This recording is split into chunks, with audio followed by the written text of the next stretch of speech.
Welcome to the Card Text. This is episode 21. This was supposed to be a Card Text episode, but due to scheduling or technical difficulties, we just got Scott and myself here. So instead, what we're going to do is we're going to talk about a ruling that recently came down, and then we're going to talk about a newly introduced card type called Player Side Scheme that is being introduced in the new box for Marvel Champions. So, don't know how to segue there, so we'll just awkwardly go to the ruling.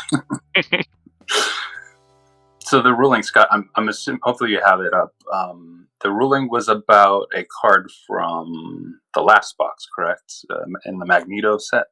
Yes, from Mutant Genesis, and part of the Magneto encounter set. Yeah, wrapped in metal. I'll read the card first, and then I'll read the ruling on it. So, it's an attachment. Attached to your identity, max 1 per identity. Attached identity cannot thwart, attack, defend, or recover. And then it has an action. Exhaust your identity and spend a fist resource. Cost arrow, discard this card.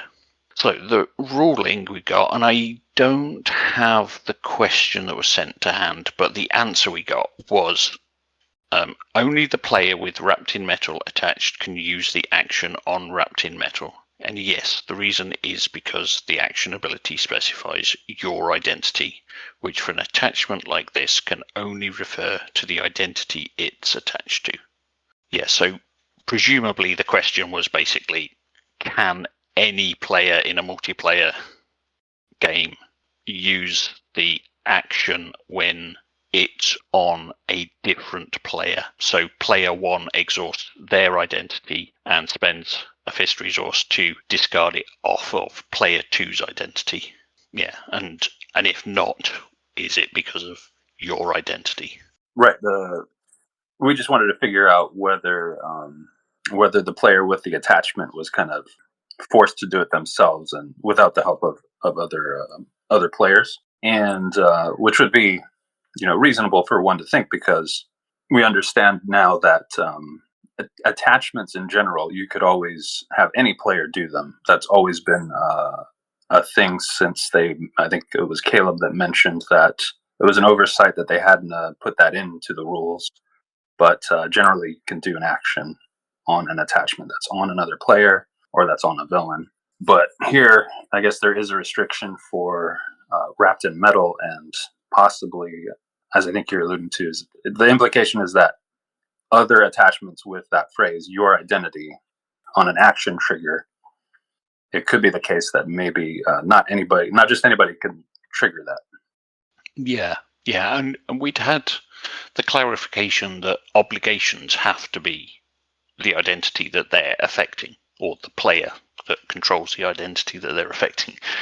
And so, I think a lot of people assumed that things like wrapped in metal were like obligations in that sense. But there's nothing in the RRG that explicitly says how it works, and we did have I don't know if it was a ruling or just a comment from Caleb, but he sort of clarified that yes, if it's on an encounter card, anybody can do it unless it's an obligation, was my previous understanding, and that's how I've always played all of these types of effects. Mm-hmm. And interestingly, when you do scan through all the attachments we have, there's not a lot of them that do have the specific your identity phrase. I think some from one of the Mysterio villain set. From the Mysterio villain set, there's a few. So it is a limited number, so it's conceivable that they do have this narrow triggering condition. Yeah, one from the Hood. Yeah, and you've also got ones like Magical Suspension, which is exhaust your hero, which presumably is also covered by this ruling, even though the wording strictly is different. Yeah, and that's from Scarlet Witch's Nemesis set. But yeah, most of them, for example, all tied up from Green Goblin, they don't specify your identity or your hero or anything like that in the cost for the action. So all tied up is attach your identity card, attached character cannot ready or change form, action, spend a mental and a fist resource, cost arrow, discard this card. So it's a very similar effect to Wrapped in Metal, but that cost is not specifically tied to doing something with your identity. So in that case, presumably anybody can spend the resources to discard it off another player's identity. Right. It doesn't have that your identity phrase, so Yeah. it seems safe to assume that anybody could take it off of you through the action. I think so, but I think that is a question that does need answering, asking and answered. Just to clarify that one point. Yeah, it's strange. I would have if this was something that they had in mind all along. I think one of my when we first talked about this on Discord, my input would be to put in the bold trigger there action, and then parenthetically, like you see on some encounter cards, just the phrase attached identity in parenthetic, so that people can better infer that it's their identity and just their identity that can do it. I think that would be helpful. But yes, so that is the one of the latest rulings. There's always some coming down every week, but that's one of the rulings that we wanted to discuss. Any last thoughts on that, Scott? No, I think we've covered everything. So now to move on to the player's side schemes. I think we kind of suspected that this would be a thing, right? Other FFG games, other living card games kind of have something similar to this. I think, was it Lord of the Rings? Yeah, I believe so. I've not played Lord of the Rings, so I don't know exactly how similar or different they are. But yeah, my understanding is that that game has something like player side schemes. Mm-hmm. And so player side schemes are just like any other card. They cost you resources. Some cost zero, some may cost more. They have a resource. They have a title. They have abilities. And I think they should all have the victory keyword as well, right? Because that's mainly how they're going to function. Presumably, but I could see them not having them. I mean, we should say that they are player cards, so you choose to put them in your deck. Because we have had beneficial side schemes before in encounter decks. The thing that is different about player side schemes is they are player cards. Therefore, when you build your deck, you choose whether to put them in. And yeah, all of the ones we've seen have victory on them. Are they all victory 0? All the ones that I'm seeing here on Hall of Heroes are victory 0, yes. Yeah. So yeah, you don't get any benefit from that, but it means you can only get the beneficial effect once, effectively. Right, and we should probably say a little bit about how victory works. So victory keyword. Okay, so the victory keyword is when a card with the victory X keyword is defeated, place it in the victory display instead of its owner's discard pile. While in the victory display, X indicates how many victory points that card is worth. X is the value next to the victory keyword. So it basically goes into this little game area. It's an out of play game area.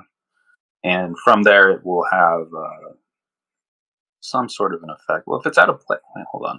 If it's out of play and it has a constant ability, does it work? No. Constant abilities will shut off when it goes out of play. Does it have to mention where it... if a constant ability says, hey, I work from the victory display, is that fine rules-wise? I don't know. I mean, I guess it must necessarily work with some constant abilities because no. Well, I'm thinking because the victory. I'm probably thinking too hard about it. They go on the victory display and they do what they do while they're there. Oh yes, there is one. There's Cable's signature player side scheme. Technovirus Purge. It's one of Cable's signature cards. It's a 0 cost energy resource. Victory 0. Characters other than Cable cannot remove threat from Technovirus Purge. While Technovirus Purge is in the victory display, Nathan Summers and Cable can gain the psionic trait, and Cable gets +1 thwart, +1 attack, and +1 defense, and that just has a straight 5 starting threat. So yeah, I think that's a case of card text overrides the rules. Oh, the golden rule. Yeah, it works because it says it works. It works. All right. Well, as long as it works, that's all that matters. That seems like it's significantly, because I guess because it's a hero card, significantly more powerful because it's got this constant ability, boosting all your stats, making you psionic, which we know works with other cards that boost stuff or allow you to play them. If you have the psionic trait, those cards are pretty fun. So Cable's reasonably thwarty from what I've seen of his stuff, so yeah, he can probably remove the 5 threat from that by himself quite easily. so yeah, these new player card side schemes are going to be fun because it's a new way to thwart and get some abilities. So although they come in every aspect, so you don't necessarily need to be like a 40 hero to do it, I guess. So one of the stipulations for using them is, which I think is an interesting thing to tack onto these so that they're not too strong. I guess we haven't seen exactly how strong they are now or yet, but so there's a limit.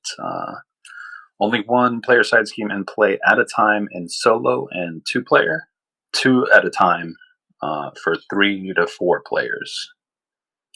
So that's a limitation that comes with the card type.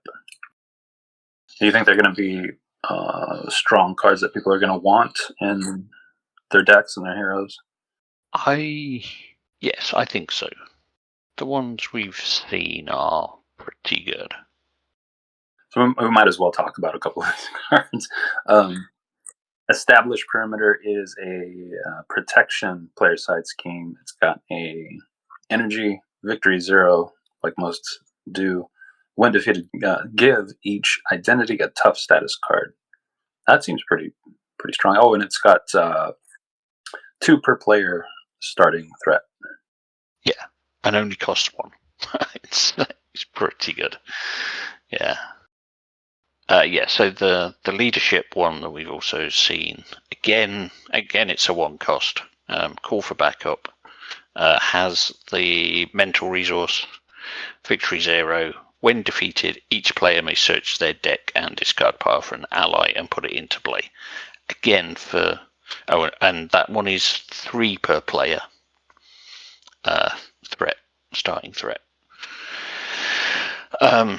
So yeah, again, it's a really powerful effect because, I mean, we're getting increasing numbers of allies that have put into play abilities on them, and every player can get it. I think the per player threat is possibly where they mainly will scale the difficulty of using the player side scheme. Yeah, I expect their resource cost to often be fairly cheap. Yeah, it seems like they got an average of about 0, I think. From the few that we've seen, anyway. I know they were something that a lot of people were expecting to turn up at some point and were excited for. So yeah, I think they will be a popular addition to the game. Yeah, and it's I guess it's interesting that they decided to go full player with these because they could have done it in I guess a number of different ways. In the homebrew, the old homebrew stuff that came out, there was a hero that used a bunch of a like side schemes, but they were more negative, and you had to kind of like do these little missions, basically clear them, get a benefit, possibly put another one out. But it was a lot more work than these. These are way more simplified. So I mean, I guess that's in keeping with most of the design, right? Try and keep it simple. Yeah, yeah. Although the game is getting more complex, it's still a very casual, friendly game. Yeah, the a lot of the card text is very straightforward. Well, straightforward at first glance, anyway. One thing that is potentially interesting from a rules side is that we have had rulings recently that some card effects can reach into the victory display, and like return things to your deck from there and that kind of thing. So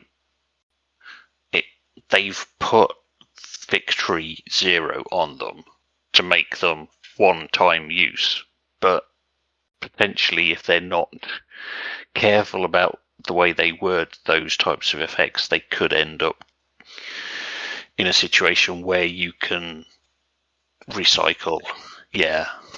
That would be really strong, yeah, or could be. What is the ability that you're thinking could possibly do that? Are you saying it's already in game? Uh, yes. I knew you'd ask me that, and I can't remember. If you can't remember, don't worry about it. But if you do remember, we should bring it up. Yes. So the Operation Zero Tolerance ruling. When was that? It was late last year. We got a ruling about Operation Zero Tolerance, basically saying that Jubilee and Magneto, once you get them, spoilers for anybody that hasn't played that campaign, yeah, they have a. I can't remember if it's one of them's like victory -1 or something. Anyway, they have victory on them. They go to the victory display when they're defeated. But Operation Zero Tolerance grabs allies when they're defeated. And there was this question of, well, does victory take them to the victory display and then they stay there? Or can Operation Zero Tolerance reach into the victory display to put them under that side scheme? And they ruled that yes, Operation Zero Tolerance can reach into the victory display to grab allies. So you're saying basically you're saying because of this precedent that they need to be careful about future abilities, otherwise we're going to be able to bounce these things back. Yeah. Say there was something like an effect when a side scheme is defeated, shuffle it into or when a player side scheme is defeated, shuffle it into its player's deck or something like that. It'd have to be a bit more generically worded because obviously that is designed to get round the victory bit. But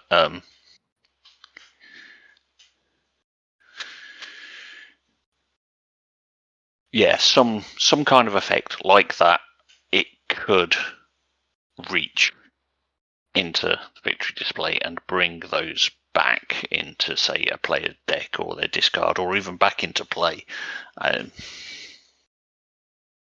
If they ever produce an effect like that,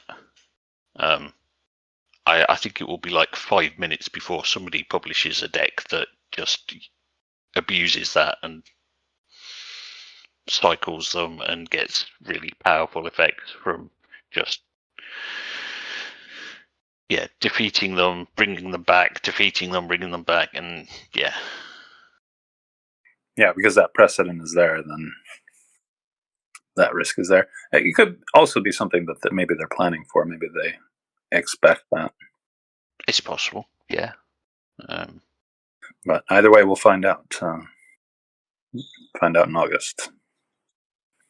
All right, so let us know what you listeners think of the player side schemes. Are they something you're going to be eager to put in your deck? Do you think they're strong, middling? What do you think of them? Let us know. Let us know what you think of Cable having that deck building feature. And let us know how excited you are for the new box. So, Scott, thanks for being with me. Cheers, Bob. We hope that was informative. Tune in for our next episode next month.